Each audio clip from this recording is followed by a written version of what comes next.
ይህ የምትመለከቱት ከተማ ከመሬት በላይ የተገነባ አይደለም፣ በምድር ውስጥ እንጂ።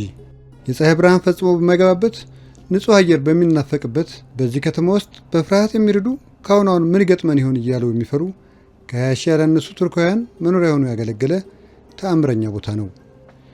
የአንድ ባለ 18 ወለል ህንፃ ያህል ቁመት ያለው ወይም 60 ሜትር ያህል ወርታች የሚረዝመው ይህ ከተማ የተገነባው ለቅንጦት አሊያም ለሌላ ምስጢራዊ ጉዳይ ሳይሆን ከወራሪ ራሳቸውን ለመደበቅ ፍላጎት የነበራቸው የሀገሬው ገበሬዎች ነበር። ይህ የምድር ውስጥ ከተማ የተገነባው ከ2000 ዓመት በፊት ይሁን እንጂ በዚህ ስፍራ መኖሩ ሳይታወቅ ለዘመናት ቆይቶ ከጥቂት 10 ዓመታት በፊት ነበር በአንድ የአካባቢው ሰው የተገኘው።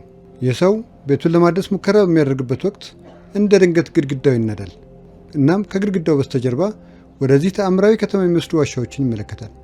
20 ሺህ የክርስትና እምነት ተከታዮች ከተቃጣባቸው ወረራ ራሳቸውንና ቤተሰባቸውን ሸሽገው ያረፉበትም የዚህ ታሪካዊ ከተማ ታሪክ ገሃድ ወጣ።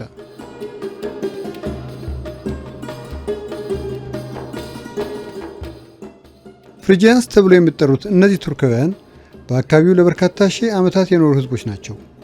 እነዚህ ፍሪጂያንስ ጥበበኞችና በተለይ የተራራ ዓለትን በመቁረጥና ቅርጽ በማስያዝ ሥራ እስከ ዛሬ ድረስ ስማቸው የሚነሳ ባለሙያዎች ነበሩ። በባዛንታይንና በዘመኑ በአካባቢው ይደረግ የነበረውን ወረራ ህዝባቸው የጨረሰባቸው፣ ንብረታቸውን ያወደሙባቸው እነዚህ ህዝቦች ከአካባቢያቸው መሸሸንም ፈጽሞ አልፈቀዱም ነበር። እናም ባህላዊ ክህሎታቸውን ተጠቅመው ይህን መሰል ዋሻ ለመላው የከተማ ነዋሪ ለመስራት እቅድ አወጡ። እናም የሰላም አየር ሲነፍስ መዶሻና መሯቸውን ይዘው ወደዚህ ስመጥር ተራራ ያመሩ ነበር። ከላይ በመግቢያው በተገለጸው መንገድ ዛሬ ባለንበት ዘመን ለጎብኚዎች ክፍት የሆነው ይህ የምድር ከተማ በውስጡ ለነዋሪዎች የሚበቁ የመኖሪያ ክፍሎች፣ ትምህርት ቤቶች፣ የምግብ ማብሰያ ኩሽናዎችና ሌላው ቀርቶ ቤተ ክርስቲያንን ሁሉ የያዘ ነበር።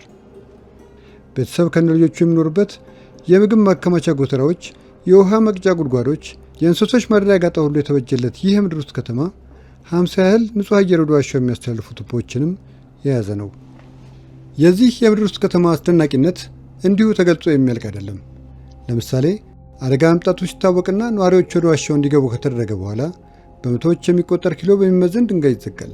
በሩ በዚህ ድንጋይ ተዘጋ ማለት ከውጭ በምንም መንገድ ለመክፈት የማይቻል ሲሆን በውስጡ ያሉትም ቢሆኑ ለዚሁ በተዘጋጀ ፑሊ ተጠቅመው እንጂ እንዲሁ በ3 እና በ4 ሰው ግፊ የሚነቃነቅ አይደለም።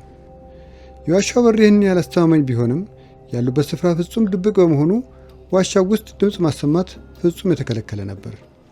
ሌላውና ለምናልባት ተብሎ እንደተዘጋጀ የሚነገረው የዋሻ ውስጥ ዲዛይን ነው። በዋሻው ከተማ በርካታ መተላለፊያዎችና የማሳሳቻ ወጥመዶች በብዛት የተዘጋጁ ሲሆን ምናልባት ያሉበት ታውቆ ጠላት ወደ ዋሻው ቢገባ መውጫ አይኖረውም ነበረ።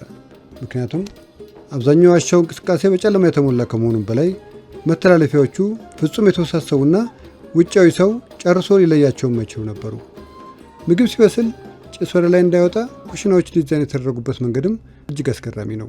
በጸጥታ ይበስላል፣ በጸጥታ ይበላል። ጸሎቱም ይሁን መኝታ በጸጥታ ነው። መጣ የተባለው ወራሪ አካባቢውን ለቆ መሄዱ እስካልተረጋገጠ ድረስ።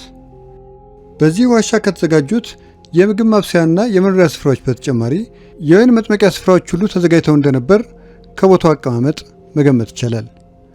ሌላውና እጅግ በጣም አስደናቂ የሆነው ክስተት ይህን ዋሻ ከሌላ በአቅራቢያው ካለ ከተማ ጋር የሚያገናኝ ውስጥ ለውስጥ 10 ኪሎ ሜትር ያህል የተዘረጋ የምድር ውስጥ መተላለፊያ መንገድ መኖሩ ነው።